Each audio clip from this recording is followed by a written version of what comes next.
Hi, this is Tom from Nightingale Games, talking about War Room, a game by Larry Harris, and a box of samples just came, and I've got them spread out all over my dining table, and I'm going to talk to you about them. I'm very excited to show some of this off. So, I'm going to scoot some of this aside, and we can focus on some of it. Now, you saw the quick spread. First off, let's look at some of the tokens here. I just ripped apart all the bags and dumped everything out, so it's a little bit messy, but we can see what we have here. We have some civilian goods tokens, and on the flip side is a medal, and you can see they're quite chunky. Nice piece there. And these will be going on the morale board. And the other thing that goes on the morale board are these stress tokens.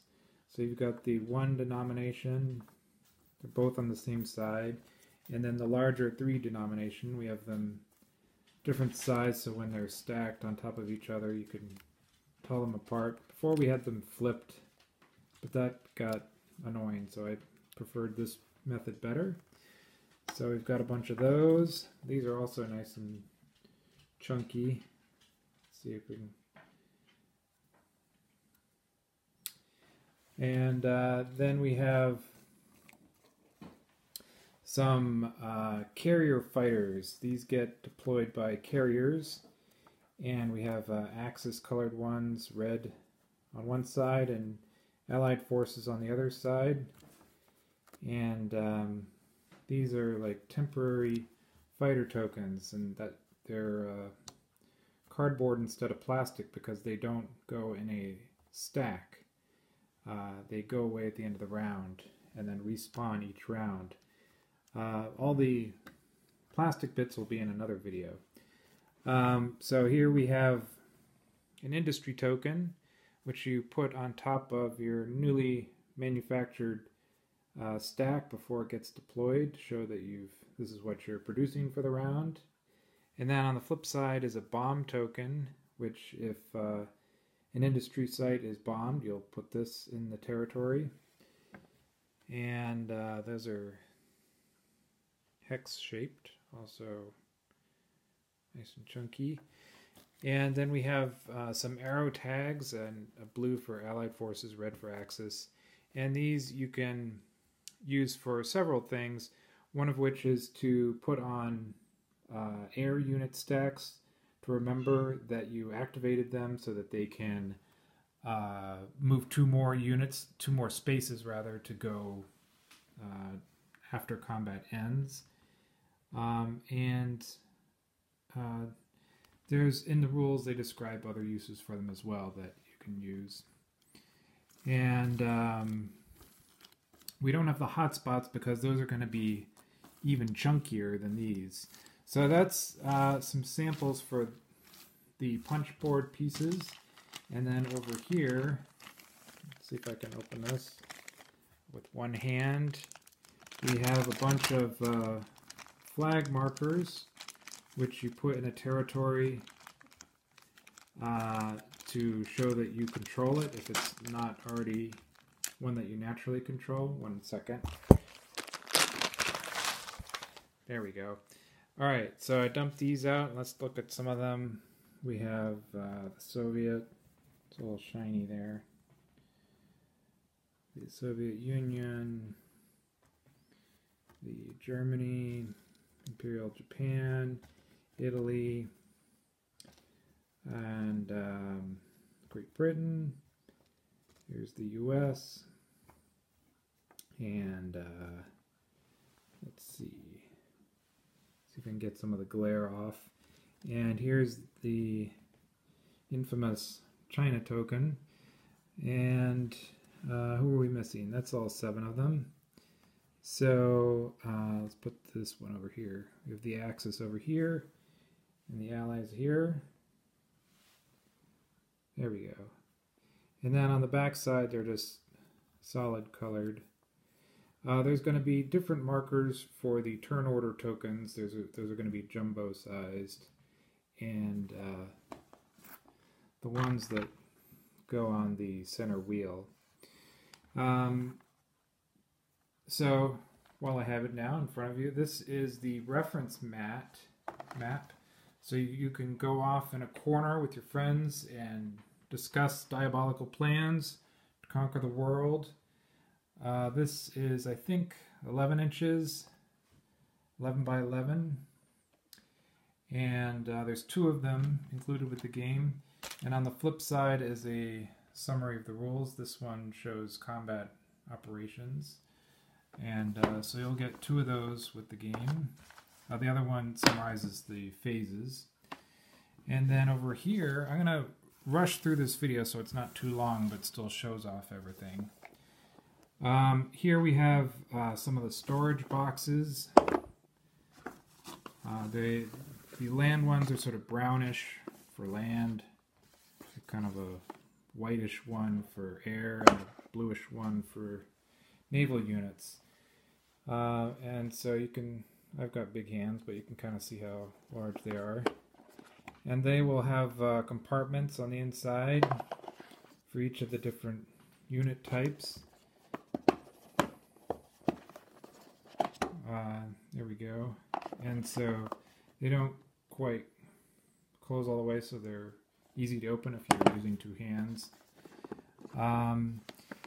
So those are some of the storage boxes. And then over here, we've got a pile of territory cards. And there's 131 of these. I'm just going to spread them all out. They all have photos. On the back side is the setup information. So here's the central United States. It shows you a bomber, a fighter, armor, and this is pretty much what they'll look like. On the front side, it's got the name and the 3 different resources for income. And along with that came some of the card holders. So this is what they'll look like when you get them. They're black on the back, and on the front they have the flag down at the bottom, and 16 slots for to put your cards. And so I filled Japan with the ones that have resource income. So you can see, you just bend this up a little bit, like so, and you bend the 2 sides up. And here's a flat one that hasn't been done yet. And then you slot in each of the cards, and it's wide enough. We made sure it was wide enough so that if you sleeve the cards, there's still room to add them when they're sleeved. And so there's one for each nation. Here's the Soviets, China, the US, Great Britain, or the British Commonwealth as we're referring to it in this game, the Kingdom of Italy, and then we have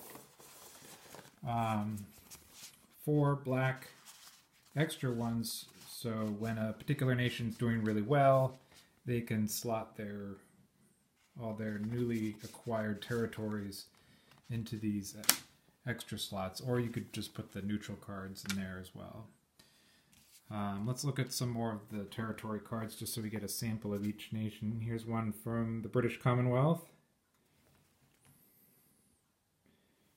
British East Africa. Here's East Kazakh for the Soviets. We looked at a US one. Here's Italy.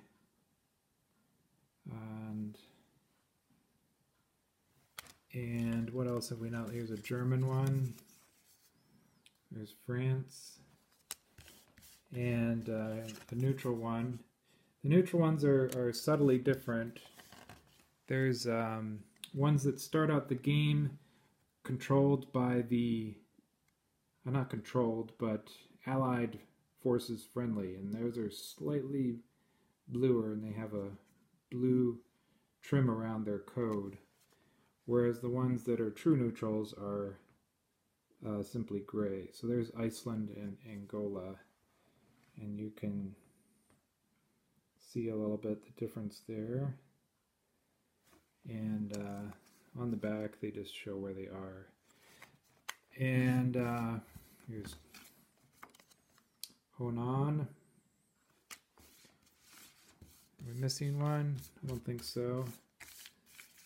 Let's see. Yeah, we looked at Japan in the card holder slot, but we can look at one here. There we go. There's Celebes. I don't know if that's how you pronounce it, but that one doesn't start with anything. Okay, then we have the nation storage boxes. So here we go. This is Imperial Japan, and these are slipcase boxes. So I'm pushing in and they slide out like that. This one has some pilots on it. And you'll be putting in your command tokens in these boxes along with your resource tracker and other elements. So let's take a look at each of these. That was Imperial Japan. And here's Germany. Here is Soviet Union, the US, British Commonwealth, China, and Italy. And on the back, we have just a reference for the command tokens, the air units, land units, and naval units for each nation. So if you want to double check what's in each box, you can just look on the back. And it's also, you can get a good count there. Those are all the command tokens. And then finally, I wanted to show you the morale board. Here it is. It's 11 by 17. It's nice and thick. They have little rounded corners. It doesn't wallop. It's very sturdy. So on one side we have the global Eastern Front scenarios, threshold numbers 46656. This is where you put your stress tokens like this, and your metal tokens over there, and then your casualties end up here. And then on the flip side, you'll see it's for the Europe and the Pacific scenarios, which 4-player and 3-player scenarios, and these have slightly different numbers for some of these. It's 4, 4, 5, 4, 6, 4, 6. So Imperial Japan went from 6 to 7 here. And then we also have the battle boards, which are also thick. There's the new force advantage rule.